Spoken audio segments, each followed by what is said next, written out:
동수는 어린 시절을 양육시설에서 보냈다. 작고 왜소한 체구 탓에 그는 늘 놀림의 대상이었다. 유약한 성격까지 더해져 다른 아이들과 쉽게 어울리지 못했다. 부모의 얼굴은 단 한 번도 본 적이 없었다.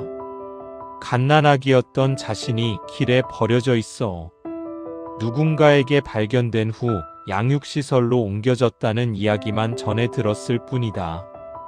그것이 동수가 알고 있는 자신의 전부였다.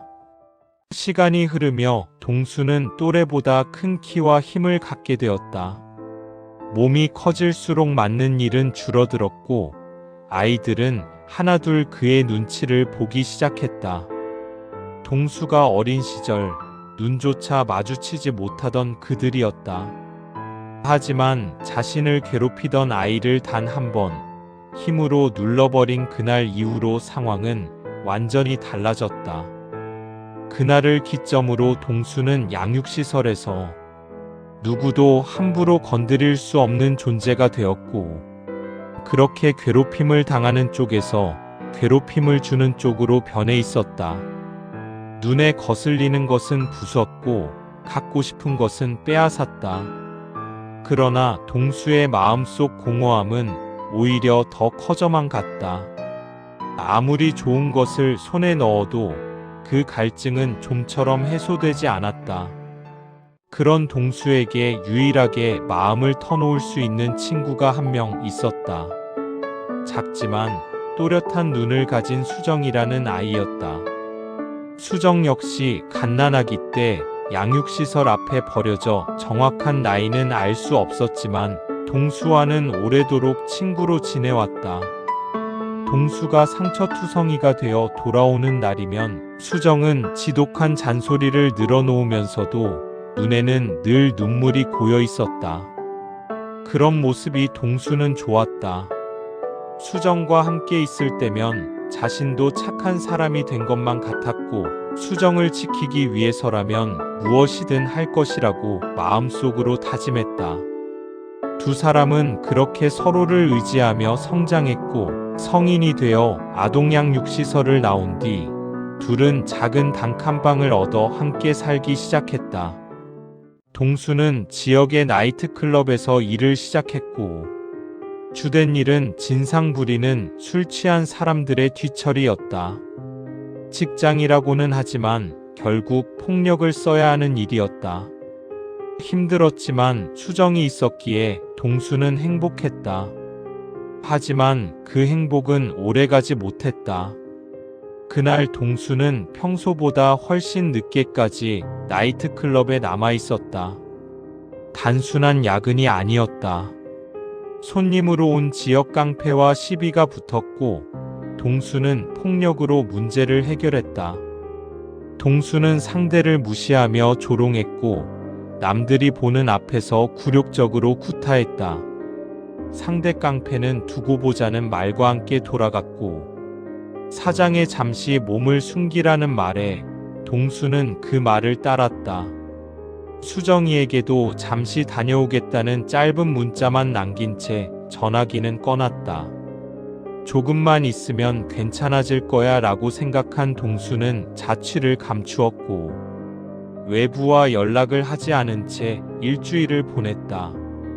다시 전화기를 켰을 때 수십 개의 알람이 울렸고, 마지막 알림과 함께 동수의 눈에 들어온 짧은 문자가 있었다.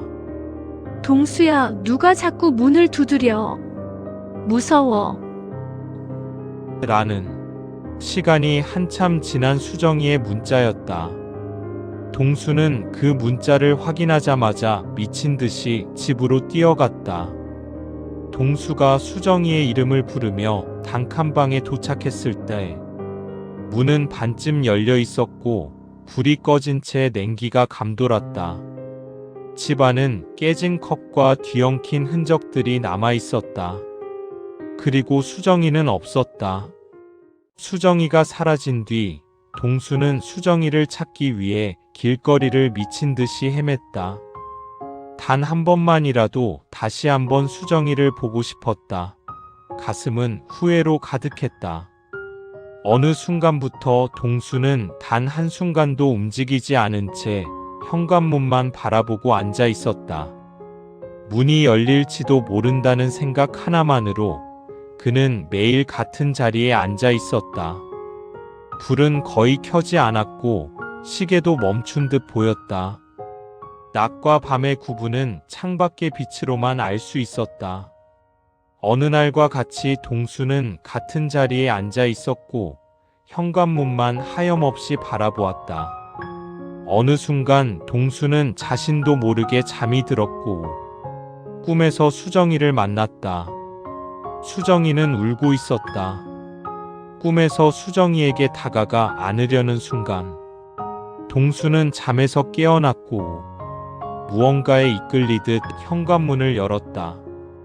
현관문 앞에는 하얀 봉투 하나가 놓여 있었다. 동수는 직감적으로 수정이가 놓고 간 편지라는 것을 알 수 있었다. 동수는 바닥에 앉아 천천히 편지를 읽기 시작했다. 편지의 글씨는 떨리고 있었고 수정이의 슬픈 감정이 묻어나는 듯했다. 동수야, 나 수정이야. 내가 없었던 그날 널 찾는 사람이 집에 왔어. 처음에는 문을 열어주지 않았지만 너를 경찰에 신고한다는 말에 문을 열지 않을 수가 없었어. 그 사람은 날 밀치며 안으로 들어왔어. 나는 화장실로 피했고 동수 너한테 연락을 하는 중에 화장실 문이 열렸어. 날 도와줄 수 있는 사람은 아무도 없었어. 그 다음은 내가 상상하는 그대로야. 난 널 원망하지 않아. 정말이야. 다만 내가 날 사랑이 아니라 미안함으로 바라보게 될 게 두려워. 그 시선은 내가 견딜 수 없을 것 같아. 그래서 떠나. 날 찾지 말아줘. 동수야, 난 널 많이 사랑했어. 편지의 내용을 모두 읽은 동수는 깊은 후회와 함께 수정이를 혼자 둔 자신을 원망했다. 동수는 더 이상 수정이를 찾지 않았다. 이것은 자신이 저지른 폭력의 결과였다. 수정이는 저항했을 것이다. 하지만 수정의 작은 몸으로 저항할 수 있는 시간은 길지 않았으리라. 그렇게 동수는 수정이와 살던 집을 정리하고 아무도 모르는 곳으로 떠났다. 하염없이 걸었다.